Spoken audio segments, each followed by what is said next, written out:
Welcome, guys. Welcome back to Minko's Corner once again. I know yesterday there wasn't any videos. I'm sorry. Okay, I made a video, but there were a lot of complications. Apparently, I forgot to branch in my mic, so there wasn't any sound from me, unfortunately. But today I'm back, and today we're back with how Sweden lost its empire from Mr. Z or Monsieur Z. And if it kept it, what if? It's a what if scenario. I love those scenarios. I hope you get a lot of information out of this video as much as I will, because I don't know that much about Sweden and its lost empire. I know a little bit about it, but not that much. And let's watch the video. 97, at the mere age of 14, Charles XII succeeded his father as King of Sweden, assuming absolute control of the kingdom from his regent government not long after. Charles inherited a powerful kingdom, perhaps the most powerful in all of northeastern Europe at the time. His father had successfully siphoned away wealth and power from the aristocracy and invested it wholly within the state and monarchy, helping to centralize economic and military authority and place it squarely in the hands of the king, putting it Smart. to use not for personal luxury as it had been under the aristocrats, but towards several state improvements. Whoa, nice Charles guy. XI was exceptionally dedicated to placing the country on track for success, supposedly even traveling Sweden and its dominions as a commoner to learn firsthand the needs of the people and the corruption of state officials. Nice guy. The elder Charles created a Charles well-organized and XI. expertly trained standing army skilled in offensive capabilities, as well as expanded the Swedish navy to better compete with their Danish rivals across the straits. Charles the Younger, that is, Charles XII, was educated by some of the kingdom's finest tutors, took an interest in warfare at a very young age, and learned firsthand the mechanisms of military organization and statecraft by accompanying his father on regular business. Beyond his education, he demonstrated an exceptionally strong personality. Confident, devout, disciplined, and unshakable. Charles was sure of what needed to be done in any given circumstance, would not hesitate to take action, and would not quit until the task was complete. For much of his life, this strategy proved successful, as he more often than not proved capable of facing challenges both political and later military. But before going any further, I'd like to take a quick moment to thank today's sponsor, Magellan TV, a documentary streaming service that aims to bring you rich and varied history content Let's that you skip can this. watch I'm sorry, anywhere. guys, but Throne of so powerful a kingdom led its video documentary.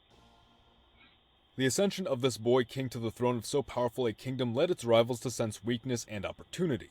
Through the orchestration of a disgruntled Swedish aristocrat who opposed the weakening of his class, Sweden's neighbors of Russia, Poland, Lithuania, Saxony, and Denmark-Norway came together in an alliance to strip Sweden of its dominions and topple its rising dominance in the region. they were really The Danes had surrounded. long existed in rivalry with Sweden, who in previous decades had acquired several Danish territorial possessions. The rise of Sweden's empire was significantly impacting Denmark's monopoly on Baltic trade and customs, something which made up over 2/3 of their total economy and allowed the Danish king to exert his authority over the nobles of his realm. Plainly, Sweden's rise was facilitating Denmark's fall, and for the Danes, that was unacceptable. Sweden's rising economic dominance in the Baltics was beginning to impact Poland as well. It was during this time that the Elector of Saxony and King of Poland-Lithuania Augustus II had attempted to emulate the same centralizing policies of the elder Charles in Sweden to cement his place in Poland.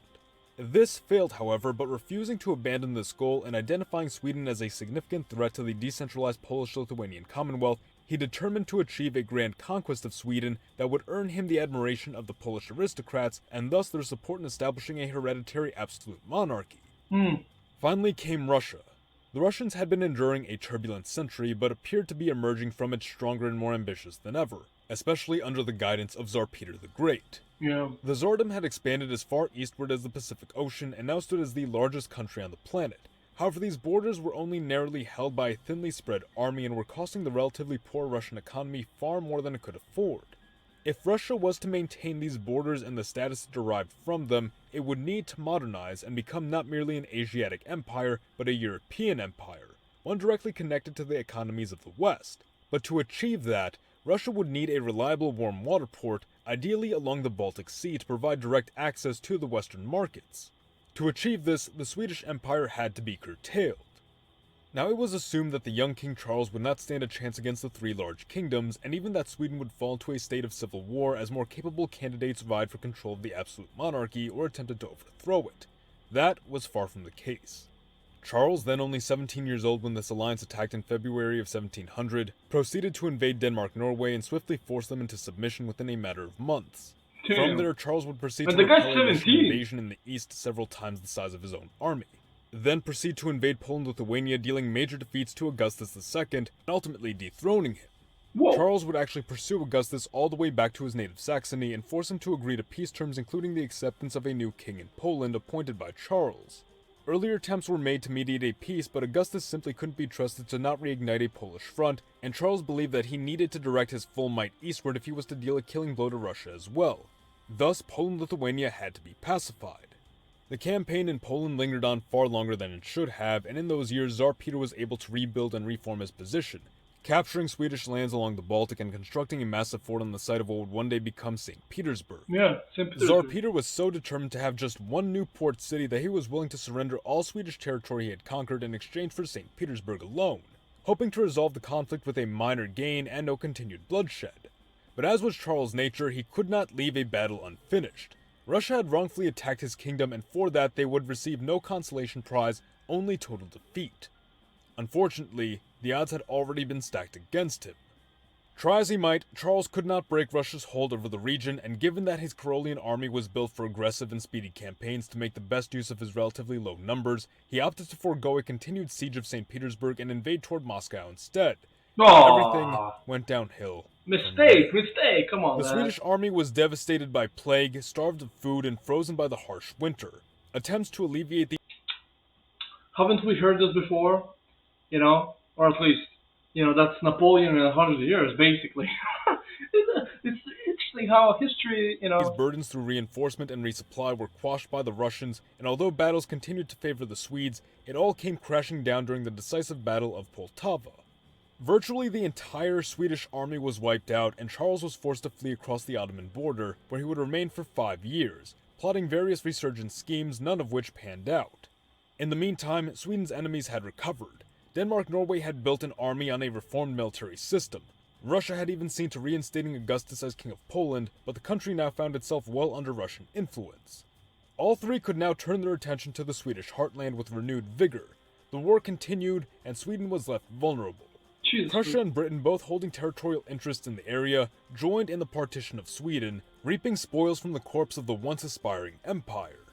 Charles, seeing how dire the situation had become, returned to his kingdom and attempted a final crusade against these rivals to at least preserve Sweden's borders.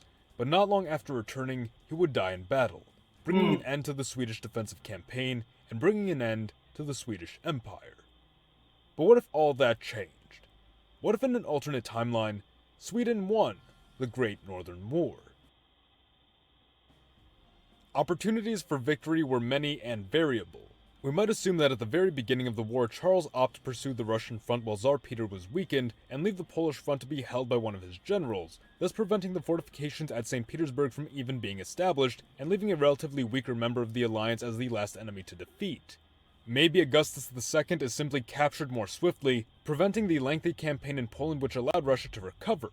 We could suppose that Charles successfully topples St. Petersburg early on and proceed to invade without his army needing to endure the sapping effects of a drawn-out conflict. Perhaps Charles accepts Tsar Peter's compromise and ends the war with most of his territories intact. Maybe the Battle of Poltava goes the other way, allowing Charles to rally greater support from the Cossacks and replenish his army to continue his advance on Moscow. Even after Poltava, there is the drastically slim To be honest, I think if you're gonna go the alternative history route, I think the best way, if you're gonna think where did this could really diverge from how history went, was the treaty of not Poltava, the treaty that Peter the Great was giving him. Because once you get into Russia, you're going to Poltava. Even if you win, what's gonna happen? You're gonna go to Moscow. You're gonna starve and freeze to death. So I don't see him winning that. And I don't see Peter the Great be like, "Oh, you took Moscow? I'm sorry. Here you go. Take half my empire. I surrender." I don't think so. He's gonna do the same as Alexander. What's his name? Alexander? Is it Alexander first? Yeah, he is. Who basically ignored Napoleon. Not really, but you get my point. He stayed in St. Petersburg, relaxing, chilling by the Baltic, chilling sea, and then he basically let him kill himself. possibility that Charles could have coaxed the Ottoman Empire into joining the war on his side in a much larger capacity. This actually wouldn't have taken much effort, as the Ottomans had an opportunity to capture Tsar Peter himself during the Pruth River campaign, but opted to negotiate for an early peace instead. Any of these paths could have provided us with an essential Swedish victory, but would produce various fairly differing timelines, some more advantageous to Sweden, others only delaying its collapse. For the sake of keeping Sweden as the focus of the scenario, we'll be opting for the most advantageous and realistic of these outcomes, that being the swift end to the war by either focusing on Russia before Poland or capturing Augustus II much earlier on. Denmark-Norway is pacified, Poland-Lithuania subjugated, and Russia is repelled. Given that the Swedish Empire was centered around the Baltic Sea and in particular around the city of Riga, Charles might seek to extract surrounding territorial concessions from both Poland and Russia. An annexation of Russian Karelia might also be expected for the sake of protecting Finland from a potential invasion along its eastern border, making the region more easily defendable along a few small choke points. This war would have secured Sweden its role as a great power of Europe, and the great power of the Northeast. Before we get into the implications of this for the rest of Europe, let's first identify what would become of Sweden's old rivals.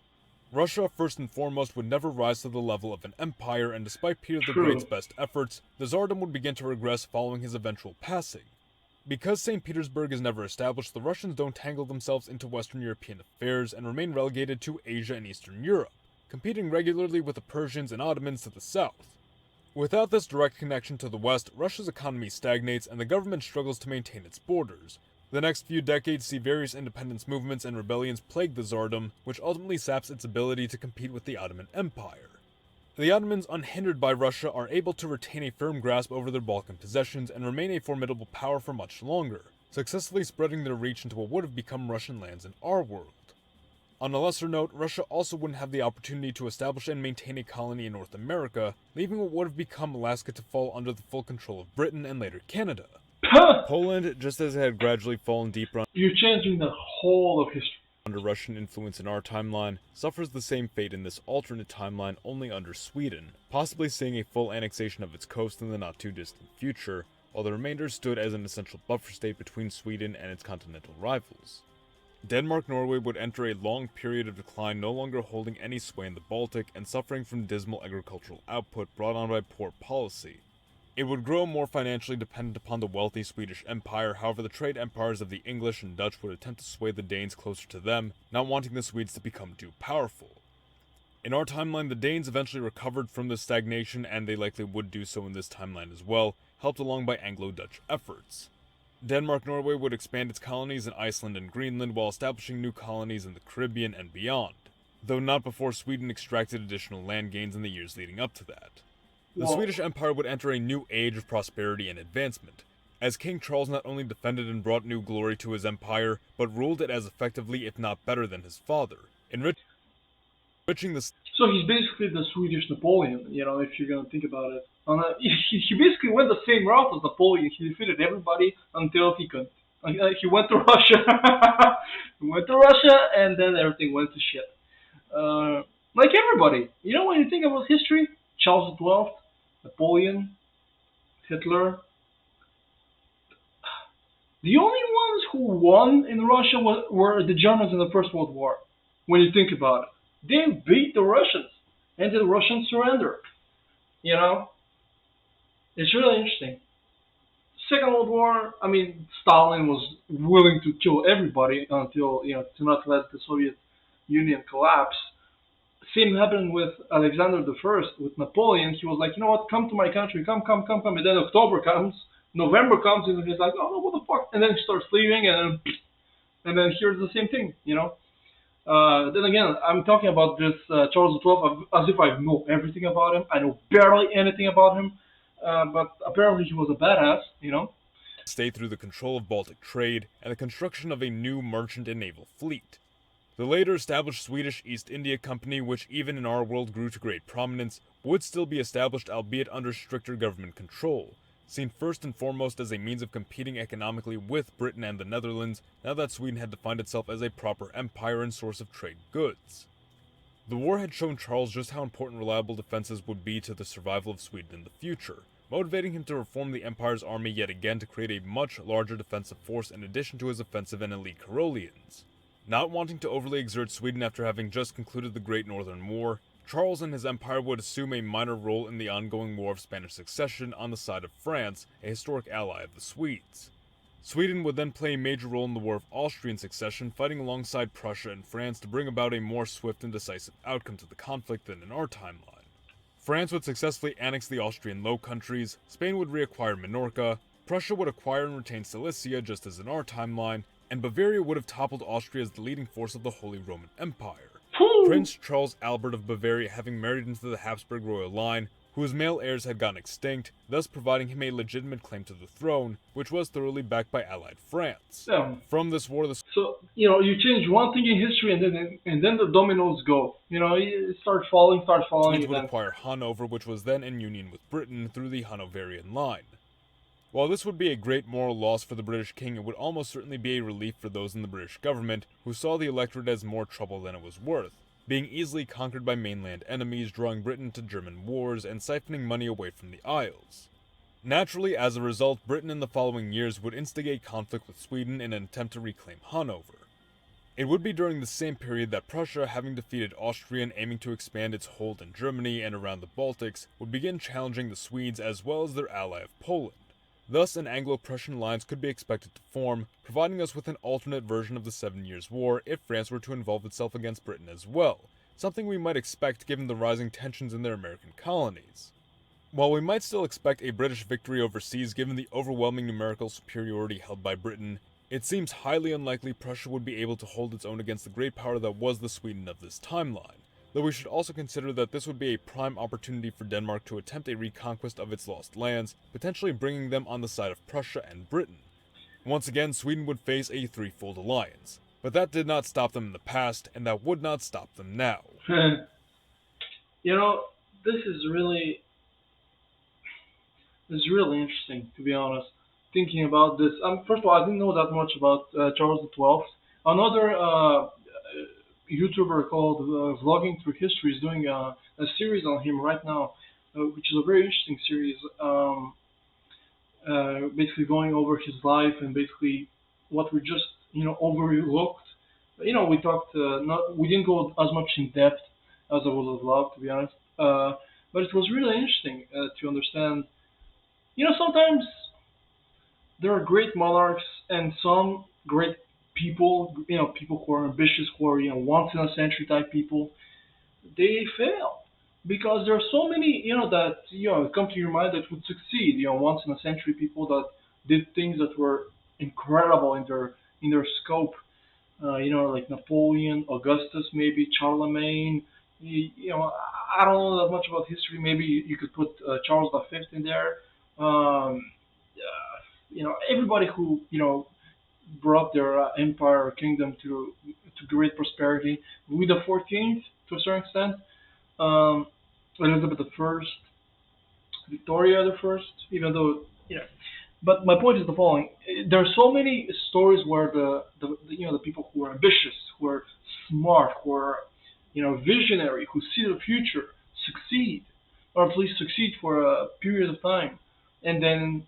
But there's so many stories out there that people, they're on their way to success, they're on their way to become great, internationally known, internationally recognized, and then they just fail. And there's so many stories that personally I don't know that much about it, but I'm sure there are so many stories out there about people who they were ambitious, driven, and then it didn't work out. It didn't pan out.